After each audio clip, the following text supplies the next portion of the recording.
Welcome to This Explainer. Today we're diving into the story of a tiny, highly secretive emirate that you've definitely seen making massive headlines in global sports and international diplomacy.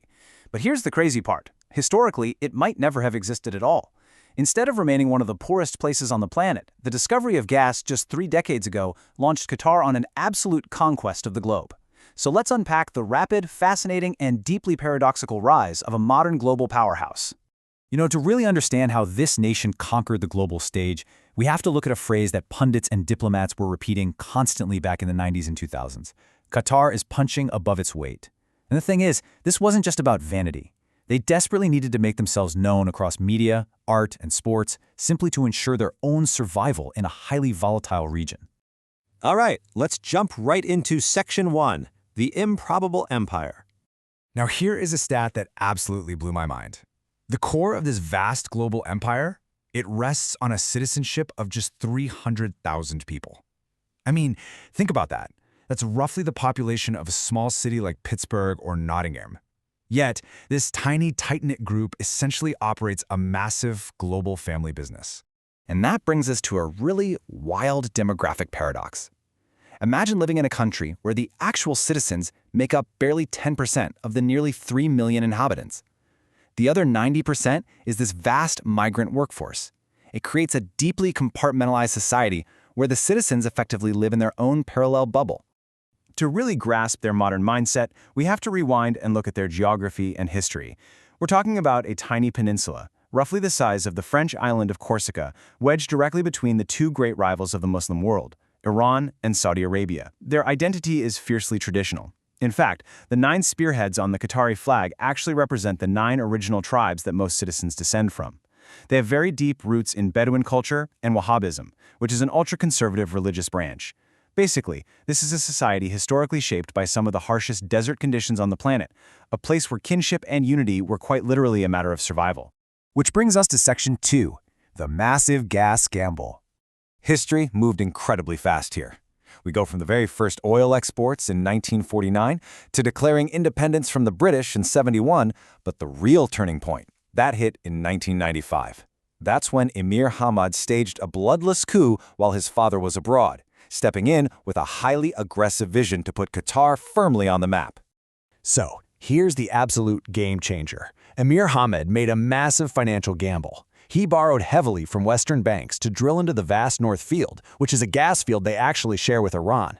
But to export this gas, they invested billions to build these floating gas terminals that cool natural gas to a staggering minus 167 degrees Celsius.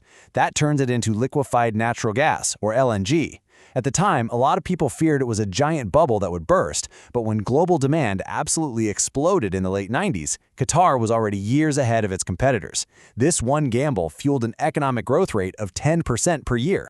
So, what do you do with all that new wealth? Let's look at Section 3, Buying Global Influence. Qatar deployed a brilliant soft power playbook. They decided they needed to make themselves absolutely indispensable, everywhere. In sports, they bought Paris Saint-Germain to build a highly positive brand. Domestically, under the guidance of Sheikha Moza, the Qatar Foundation brought branches of top-tier Western universities right to Doha.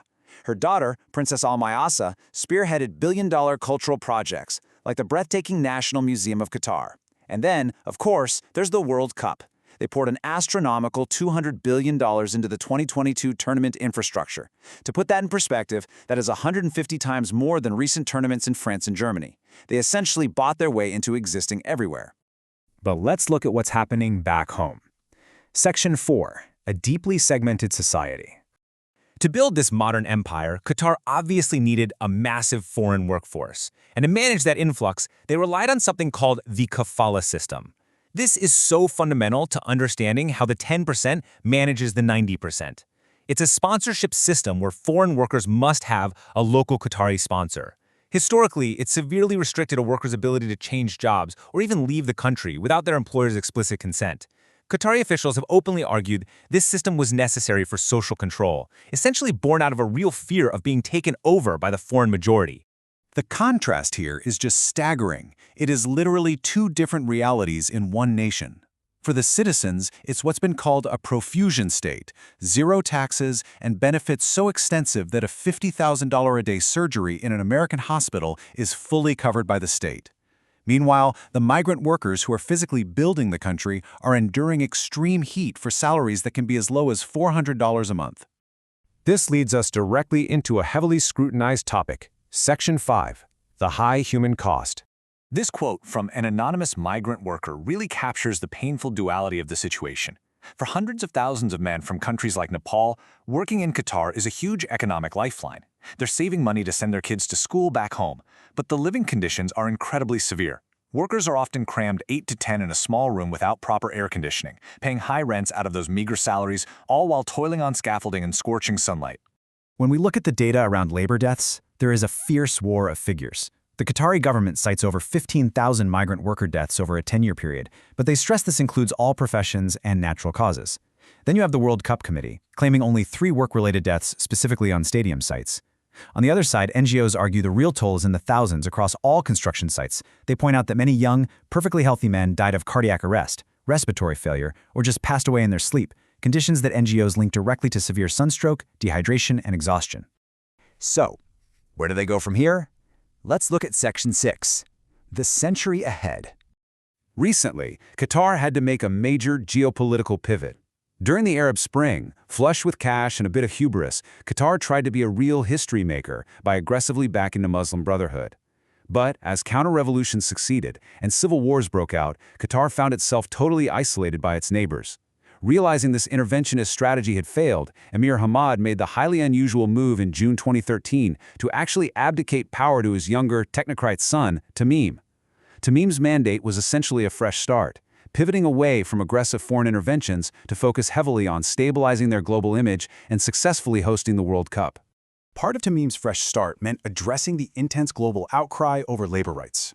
Under immense pressure, Qatar introduced major legal reforms post-2020. They officially abolished the kafala system, they instituted a mandatory minimum wage of $250 a month, and they even opened an International Labor Organization office right in Doha. However, human rights groups and the workers on the ground report that while these laws look really good on paper, their actual implementation remains weak, fragmented, and late to arrive for many. Ultimately, the security of their entire position boils down to one simple number: 100 years. That is how long Qatar's liquefied natural gas reserves are estimated to last. No matter the global controversies, this immense resource absolutely guarantees that the Thani dynasty will remain at the very center of world diplomacy and economics for a long, long time to come. Which brings us to our final thought. They transformed from a quiet desert peninsula into an absolute global heavyweight in just 3 decades.